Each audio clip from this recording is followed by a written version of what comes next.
There I was, staring at my phone in the middle of the night, scrolling through Craigslist like it was the most normal thing in the world.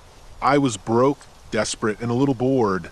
So when I stumbled upon an ad that read, "Need a hand, helping hand for hire, pay negotiable," I felt a mix of intrigue and caution. I mean, who wouldn't want to make some extra cash at 2 in the morning, right? So I clicked on it. The guy's name was Mike, and he had a vague profile picture that looked like it was taken at a bar, blurry and grainy. But his ad was oddly compelling. He mentioned needing help with light cleaning and organization at his home, which didn't sound too bad. Plus, he was offering cash, and I could really use it.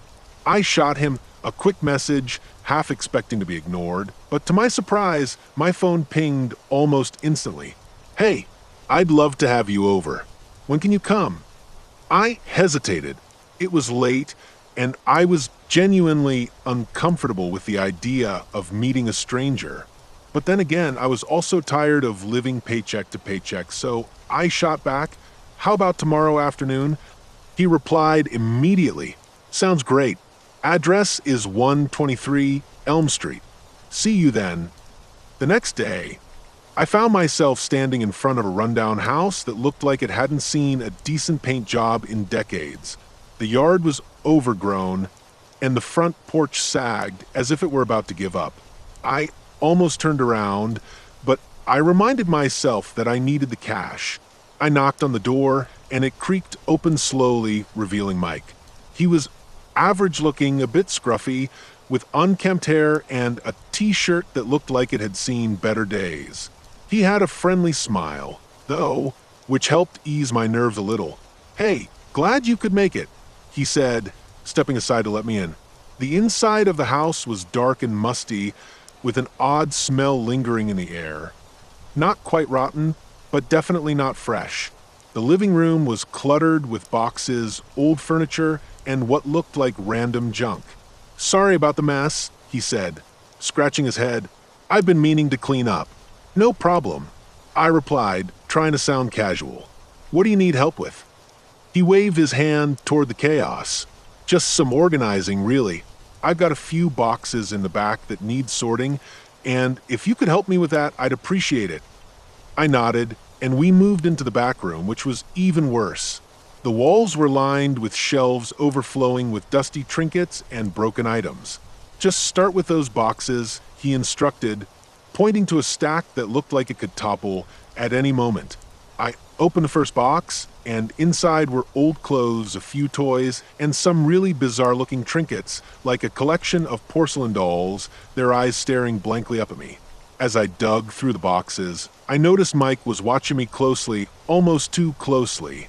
It felt strange, but I brushed it off, focusing on the task at hand. I sorted through more clothes, some photographs, and a bunch of random knickknacks. But then I stumbled upon something that made my stomach drop, a box filled with old, rusty tools and what appeared to be some kind of restraints. I tried to laugh it off. "What are you planning to do with these?" I asked, holding up a pair of handcuffs. Mike chuckled, but there was something off about it. "You'd be surprised what people keep. You never know when you might need something like that." I shivered a little but kept sorting through the boxes. The more I worked, the more uneasy I felt.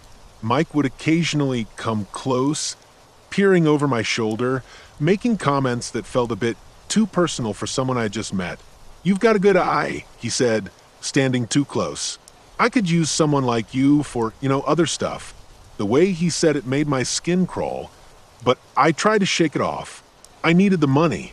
We kept at it for a few hours, and I was starting to feel worn out. I decided it was time to wrap things up.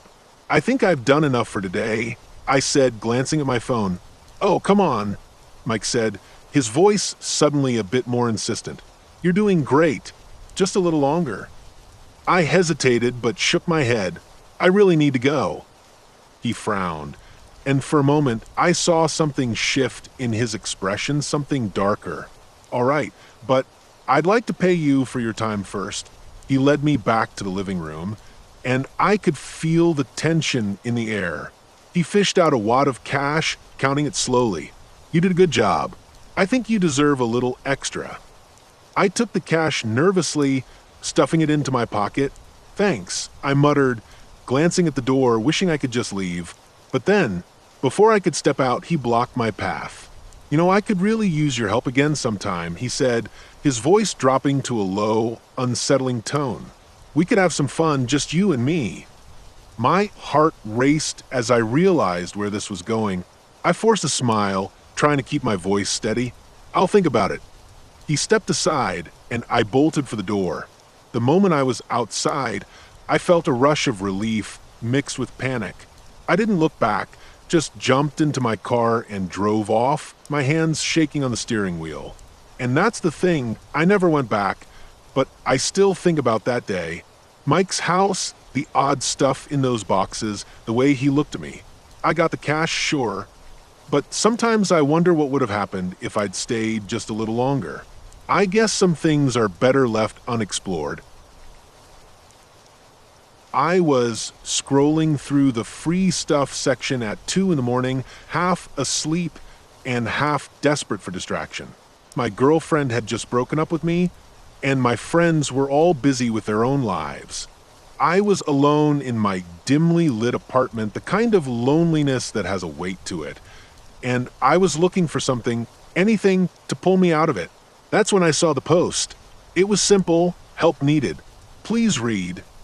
The ad was just a few lines long, but it piqued my interest. The guy, who called himself Mark, was looking for someone to help him with a project at his home. He mentioned he was new to the area, had some odd jobs that needed doing, and promised cash under the table. I hesitated for a second, but something about the urgency in his words hooked me in. I shot him a quick reply, not really expecting anything in return. To my surprise, I got a response in less than 5 minutes. Mark was eager to meet and even offered me $100 for a few hours of work. I was broke, so I figured, why not? We agreed to meet the next day at his place, and he sent me his address. I looked it up, an old, rundown house on the outskirts of town. I felt a little twinge of unease, but I shrugged it off. Sometimes you just gotta roll the dice, right? The next day, I drove out to his place, and as I pulled up, the house looked even worse than I'd imagined. It was this decrepit, old Victorian, paint peeling, with a yard full of overgrown weeds and broken furniture strewn about like it had been hit by a tornado. I parked on the side of the road, taking a deep breath as I stepped out of my car. What am I getting myself into? I thought, but the promise of quick cash pushed me to the front door. Mark opened it before I even knocked. He was tall and lanky, with dark hair that hung in front of his face and a twitchy demeanor that immediately set off alarm bells in my head. But I brushed it off. I needed the money. "Hey, thanks for coming," he said, his voice a little too high-pitched, like he was trying too hard to be friendly. "You're just in time." He led me inside, and I was hit with a wave of mildew and something else I couldn't quite place. The room was dark, the only light coming from a flickering bulb hanging from the ceiling. The living room was cluttered with boxes and furniture covered in dust, like no one had lived there in years. "Sorry about the mess," he said, his eyes darting around the room nervously. "I've been trying to clean up, but it's a lot of work." I shrugged it off. "No worries, man. So, what do you need help with?" He paused, glancing around as if he were checking for something. "It's kind of a sensitive project," he said, his voice dropping to a whisper. "I need help moving some stuff from the basement." "Sure," I said, trying to keep my tone casual even though my gut was twisting. I followed him down the narrow staircase, the wood creaking under our weight. The air grew colder as we descended, and I felt a shiver run down my spine. At the bottom, he flipped a switch, and the overhead light flickered on, revealing a space that looked like it belonged in a horror movie. The basement was a mess, filled with old furniture piled high and boxes stacked haphazardly everywhere. But what made my stomach turn was the far corner, where a large tarp was draped over something large and misshapen. My eyes darted to Mark, who was standing too close to it, his hands twitching at his sides. "We just need to move this out," he said, his voice almost pleading. What is it?" I asked, trying to sound disinterested, but my heart was racing. He smiled, but it didn't reach his eyes. "It's just some old junk, nothing to worry about," he replied, not even trying to sound convincing. I felt a knot in my stomach tighten. "Okay, man, let's do this," I said, trying to keep my cool. I walked over and grabbed one edge of the tarp, pulling it back a little. My breath caught in my throat. Underneath was a large, heavy-looking trunk, rusty and battered, with strange symbols carved into the wood. I glanced at Mark, who was watching me intently, a strange mix of anticipation and fear on his face. "What's in it?" I asked, my voice barely above a whisper. "Just some old stuff," he said again, but I could see the twitch in his eye. He was lying, and I could feel it. I looked back at the trunk, and for a second I thought I saw movement inside, like something was shifting. I stepped back, suddenly aware of how trapped I felt in that basement. "Dude, I'm not comfortable with this," I said, my voice shaky. "Maybe we should just call it a day." No. "We can't stop now," he insisted, stepping closer, his hands reaching for the trunk. "You have to help me. You have no idea how important this is." My instinct screamed at me to run, but the thought of being alone again, of feeling that crushing loneliness, kept me rooted to the spot. I took a deep breath and nodded, though my heart was pounding like a drum. We worked together, straining as we pulled the trunk toward the stairs. It was heavier than it looked, and I could hear something rattling inside. Mark was sweating now, his breath coming in quick bursts, and I felt a rush of panic. This wasn't just a simple job anymore.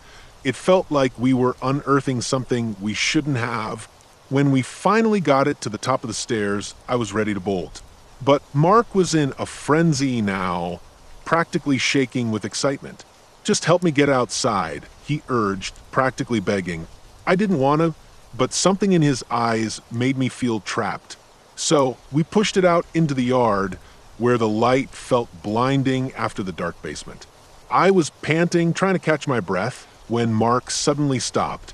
"We need to open it," he said, a wild look in his eyes. "Open it? Are you insane?" I snapped. "What's in there?" He moved like lightning, grabbing a crowbar from a nearby pile of junk and prying the trunk open. The lid creaked and groaned, and I stood frozen, my mind racing. When it finally popped open, the sight inside made my stomach drop. It was full of old, rotting animal parts, bones, and something that looked disturbingly like a severed hand. I stumbled back, bile rising in my throat. "What the hell, man? What is this?" I shouted, backing away. Mark's face twisted with a manic grin. "It's perfect. You don't understand. It's all part of the plan." I was out of there in a flash, running back to my car as fast as I could. I didn't even look back, my heart pounding in my ears. I jumped in, locked the doors, and sped away without a second thought, not caring where I was going. I never looked at Craigslist the same way again. You ever have one of those days where you think, "How did I end up here?" Yeah, that was me sitting in a dingy diner on the outskirts of town, waiting for a guy I met on Craigslist. I know, red flags everywhere, but I was desperate to find a roommate, and, well, this seemed like the only option. The ad had promised cheap rent and a chill vibe, and I was so tired of sleeping on my friend's couch that I was ready to roll the dice. I arrived early, the kind of early where you have the place to yourself and can hear the flickering fluorescent lights buzzing overhead. The diner was a relic, with cracked vinyl booths and a jukebox that only played old country songs. I ordered a coffee, black because I was trying to keep it simple, and sat in a corner where I could watch the door. The waitress gave me a look that said, "What are you doing here?" Her judgment didn't bother me. I was used to it. The ad had been posted by a guy named Kyle, promising a 3-bedroom house with a backyard that was just begging for a barbecue. I imagined sunny afternoons and the smell of burgers on the grill, not the grim reality of my current living situation. Kyle had sent me a few texts leading up to our meeting, and while he seemed friendly enough, there was something off about the way he kept repeating, "You'll love it here." It felt forced, like he was trying too hard to sell me on something. Finally, the door swung open and in walked Kyle. He was taller than I expected, with wild hair and a scruffy beard that made him look like he'd just emerged from the wilderness.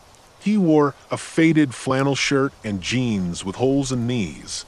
"Hey, you must be the roommate hunting champ," he said, grinning like he'd just won the lottery. I couldn't help but smile back, even as my gut twisted a little. We exchanged pleasantries, and after a few minutes, he suggested we head to the house to check it out. It was a short drive, and as we pulled into the driveway, I felt an uneasy thrill. The house was in decent shape, an old two-story with peeling paint, and a yard that looked like it hadn't seen a lawnmower in months. "It has character," Kyle said, but I could tell he was just trying to convince himself as much as me. Inside, it was even weirder. The living room was cluttered with mismatched furniture, and the walls were adorned with bizarre art, like someone had thrown a bunch of thrift store paintings together in a desperate attempt to make it look eclectic. "I inherited all this from my uncle," Kyle explained, waving his hand dismissively. "He was an artist, kind of a weird guy, but he left me a lot of cool stuff." I nodded, but I couldn't shake the feeling that I'd stepped into a low-budget horror film. We wandered through the house, and I tried to focus on the positives. The kitchen was decent, with a big fridge and plenty of counter space. The bedrooms were upstairs, and when I peeked into the one Kyle claimed was available, I was hit with an overwhelming sense of dread. The walls were painted a sickly green, and the window was boarded up with what looked like old pieces of plywood. "It just needs a little love," Kyle said, his voice too chipper for the vibe of the room. As we headed back down, I noticed a door at the end of the hallway that had been locked. I was curious, but didn't want to push my luck. "What's behind that door?" I asked, trying to sound casual. Kyle's expression shifted just for a second. "Old storage stuff. Nothing you'd want to see." It was the way he said it that made me want to break down that door right there. After a quick tour, we settled back in the living room, and Kyle started talking numbers. Rent was cheap, and I could move in next week. I was on the verge of saying yes, but something felt off. It was like he was watching me too closely, gauging my reactions. "So, what's your vibe? You into parties or more of a chill hang?" he asked, leaning forward, elbows on his knees. I hesitated, not wanting to scare him off. "I'm pretty laid back," I replied, trying to sound cool. "Awesome. We'll get along great then." I still had that nagging feeling in my gut, but I brushed it off. After all, I was just looking for a place to crash. I agreed to move in, thinking I could always leave if it got weird. The first few days were fine. Kyle was around, but also let me have my space. I unpacked my things, tried to make the room feel a bit less like a prison cell, and even met a couple of his friends who came over for a small get-together. They were strange, but in a harmless way, quirky artists and musicians who talked a lot about existential stuff. But then things started to unravel. Kyle began to act differently. He'd disappear for hours at a time, and when he came back, he had this wild look in his eyes. I'd hear strange noises at night, like muffled shouting or something dragging across the floor. I tried to brush it off, telling myself it was just the old house settling or something. But deep down, I knew that wasn't it. One night, I was up late, binge-watching a show when I heard it again, scratching followed by a low thud. My heart raced as I tiptoed down the hallway, curiosity getting the better of me. The noise was coming from behind that locked door. I stood there for a moment, debating whether to knock or just bolt back to my room. But the sound was insistent, almost desperate. I grabbed a nearby shoe and banged on the door. "Hey, what's going on in there?" Silence.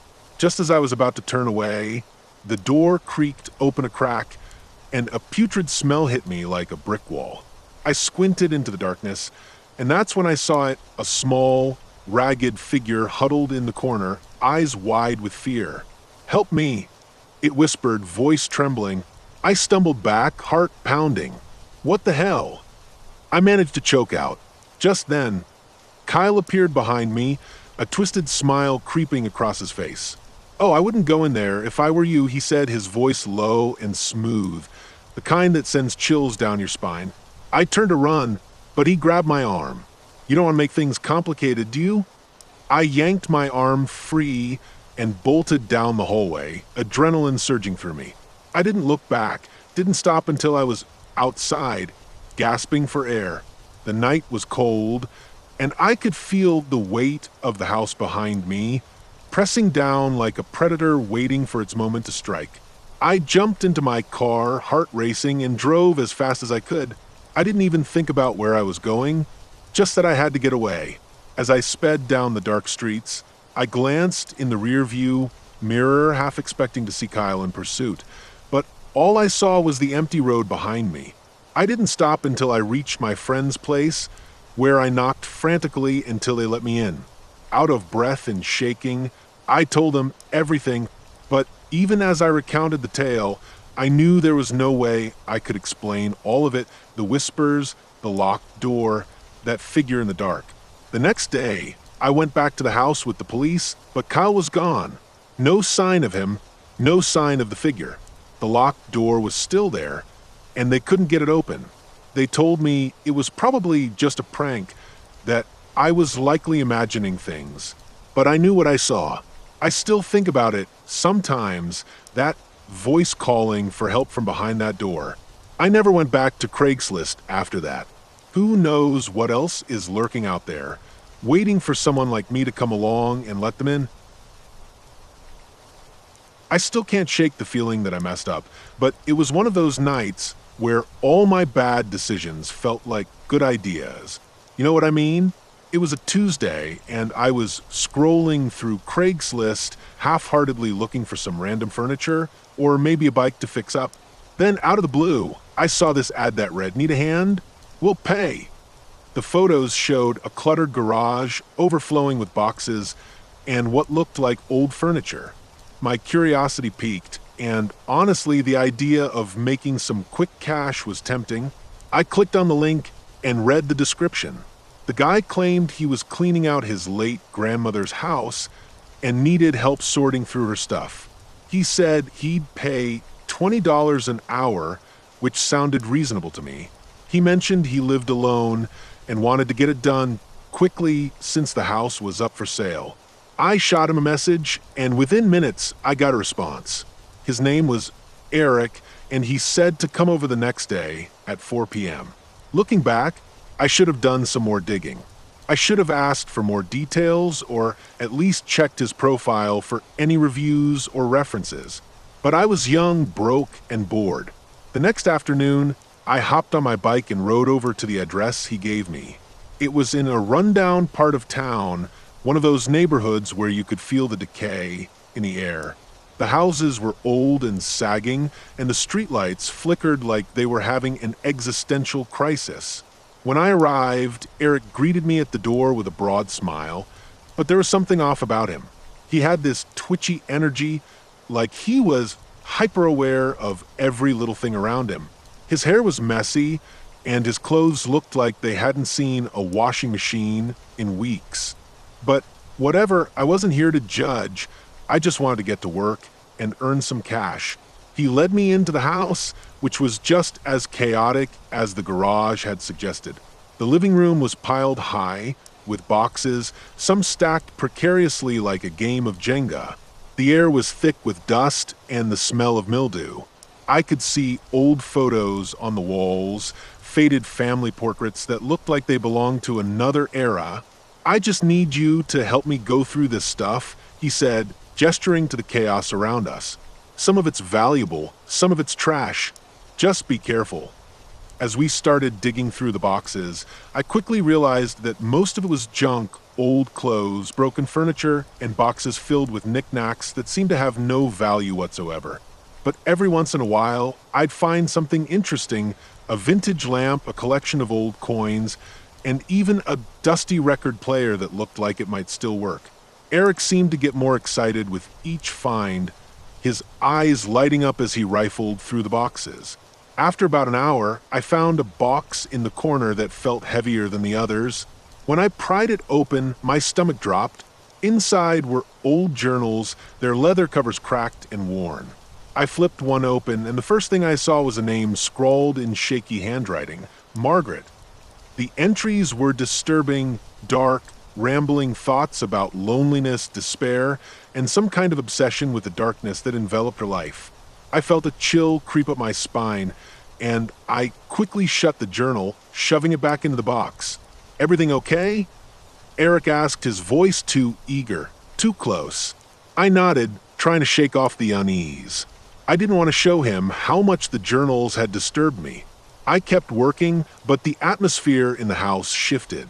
It felt like the walls were closing in, and every creak of the floorboards echoed like a warning.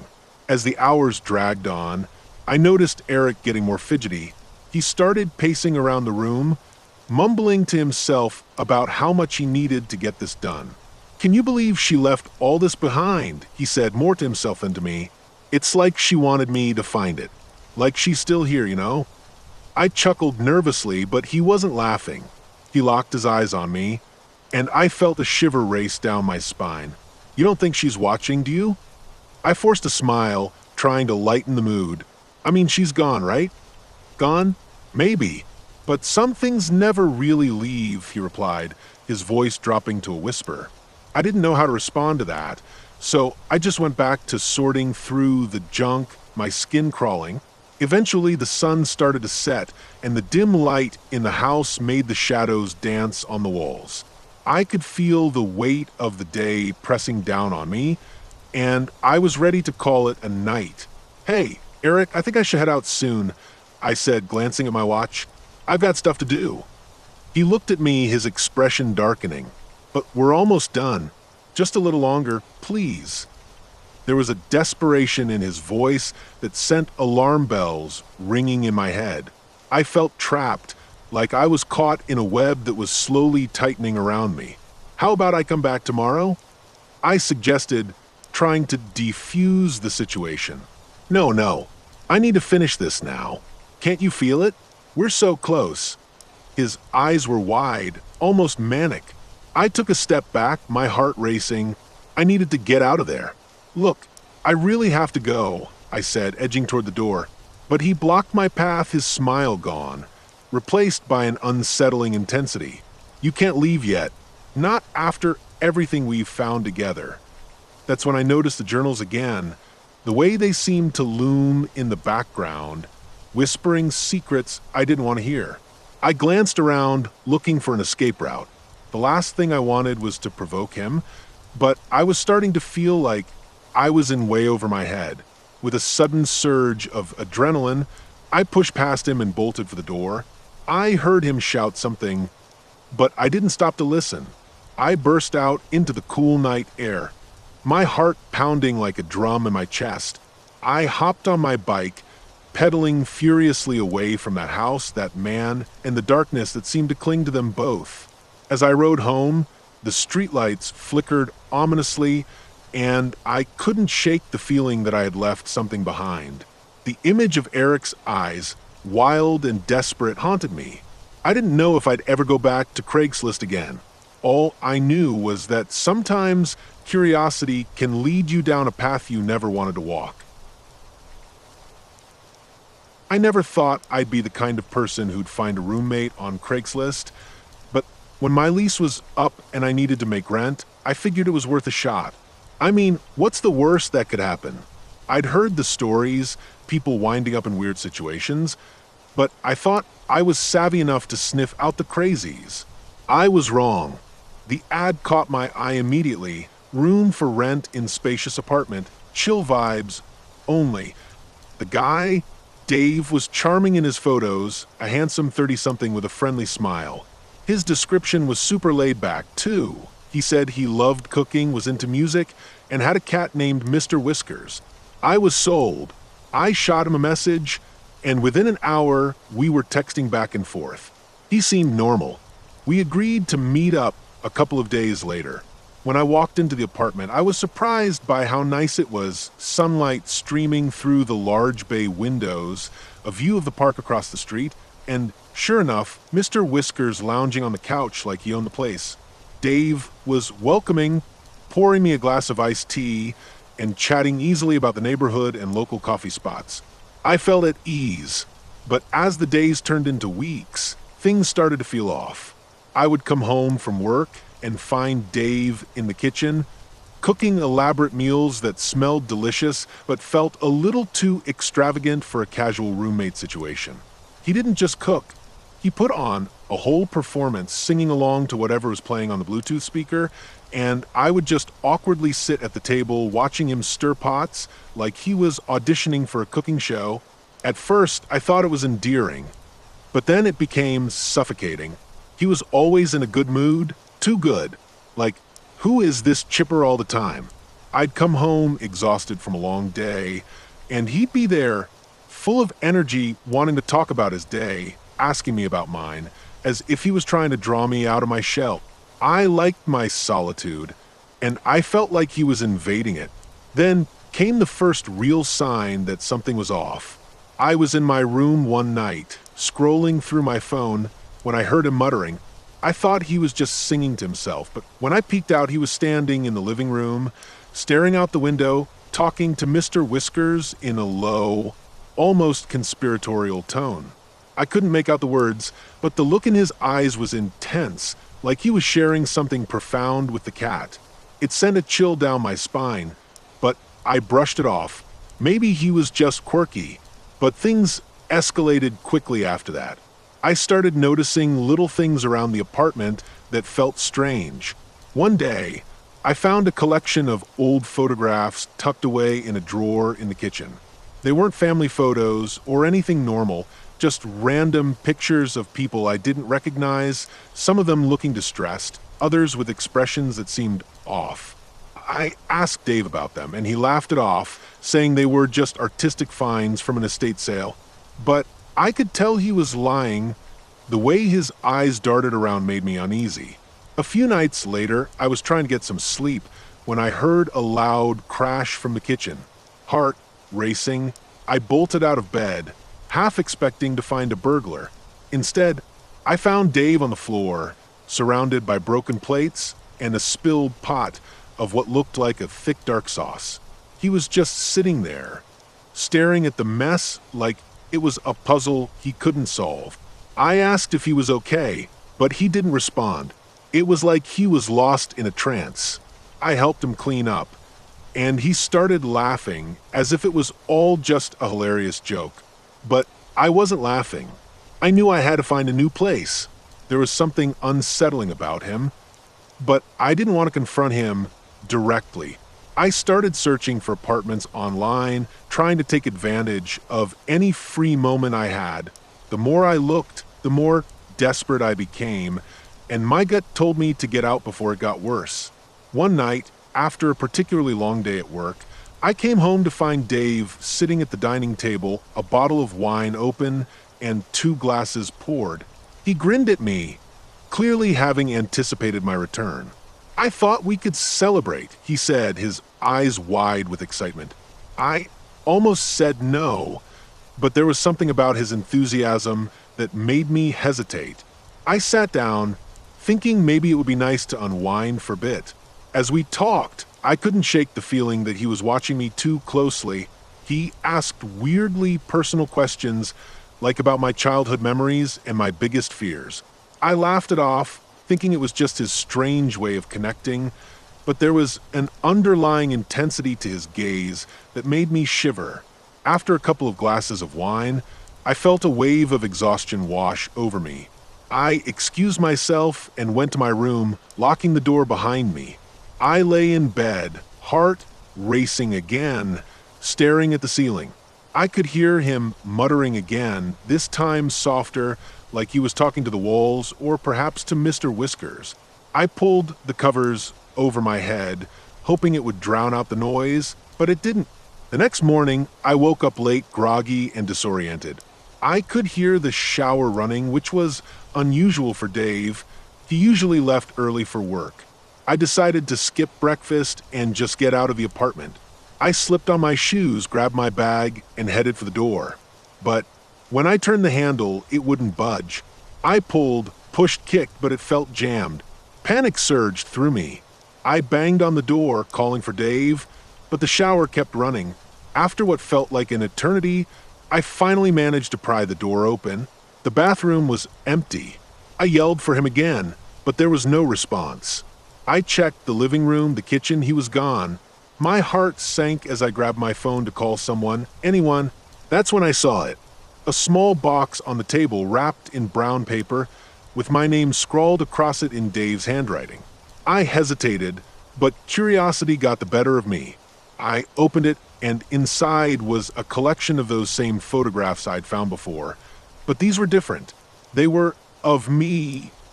Candid shots taken from odd angles from outside our apartment from the hallway. It was like he'd been watching me, capturing my every move. That was it. I bolted out of there, not even bothering to lock the door behind me.